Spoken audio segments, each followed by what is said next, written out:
लोग आज कहते हैं ना, लोग आज कहते हैं कि जॉर्ज सोरोस आज इस देश में जो है सरकार गिराने की कोशिश कर रहा है। हां, क्योंकि उसको ये सरकार गिरानी है। लेकिन जॉर्ज सोरोस, जब भारत के अंदर जॉर्ज सोरोस के इशारों पर चलने वाली सरकार थी, तब जॉर्ज सोरोस क्या कर रहा था यह भी जान लीजिए। यह आपको पता होना चाहिए। तब जॉर्ज सोरोस क्या करता था जब भारत में यूपीए की सरकार थी। आपको कुछ तथ्य मैं जल्दी से बता देता हूं। भारत के अंदर साल 2011 में कम्युनल वायलेंस बिल नाम का एक कानून ड्राफ्ट किया गया था।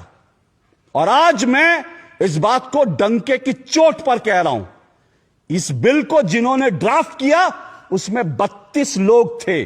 और वो 32 लोग चुने हुए नेता नहीं थे, वो 32 लोग जॉर्ज सोरोस के पिट्ठू थे, जिन्होंने कम्युनल वायलेंस बिल को ड्राफ्ट किया था। जो सोनिया गांधी की जो एक कुंडली थी, उनकी जो मंडली थी, उस मंडली ने ड्राफ्ट किया था कम्युनल वायलेंस बिल। और जानते हैं उस कम्युनल वायलेंस बिल में क्या था? उस कम्युनल वायलेंस बिल में यह था कि जो भी दंगा भारत में होगा उसके लिए हिंदू दोषी माने जाएंगे। अगर किसी हिंदू महिला का होता है तो फिर उसको नहीं माना जाएगा। अगर किसी महिला का होता है तो वो जो है हिंदू उसके लिए दोषी माना जाएगा। उस बिल में यह था कि अगर कोई दंगा होता है तो जो है की बात जो है सिर्फ जज सुनेगा, हिंदू जज सुन भी नहीं सकता। उस प्रस्तावित कानून में यह था कि अगर दंगा होता है और अगर एक कह देता है कि फलाना हिंदू दोषी है तो उसके खिलाफ तुरंत एफआईआर होगी और उसको जेल में डाल दिया जाएगा। और उस हिंदू को साबित करना है कि वो निर्दोष था। कानून साबित नहीं करेगा, उसको साबित करना कि वो निर्दोष था। तुरंत जो है वहां पर न्याय होगा। और न्याय क्या होगा? हिंदू को उठा के जेल में डाल दिया जाएगा और जो है उसको माना नहीं जाएगा। ये कम्युनल वायलेंस बिल 2011 में बना था। और इस बिल के पीछे दिमाग जानते हैं किसका है?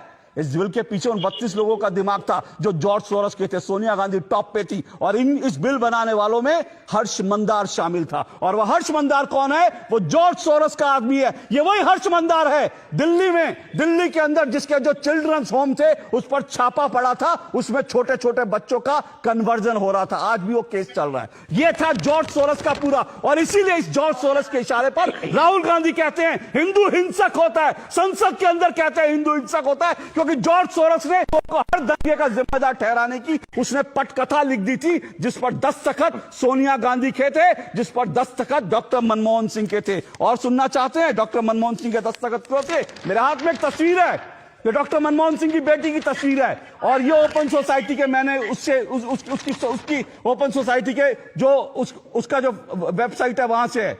डॉक्टर मनमोहन सिंह की बेटी ओपन सोसाइटी के पेरोल पर थी।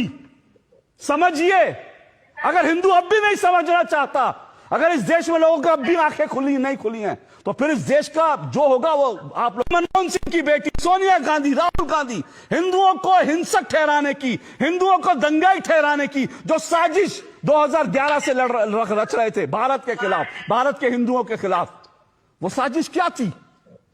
किसने रची थी साजिश? वो तो भला वो कानून पारित नहीं हो पाया क्योंकि देश में विरोध हुआ, वरना हिंदुओं को इस देश में कोई उंगली उठाता हिंदुओं को जेल में भेज दिया था, तुम दंगाई हो। ये जॉर्ज सोरोस के इशारे पर क्या क्या हो रहा था, ये तब से हो रहा था। और कश्मीर को लेकर मैं बता चुका हूं, सियाचिन पाकिस्तान को सौंपने की तैयारी थी। क्या इसके बाद भी कुछ बचता है?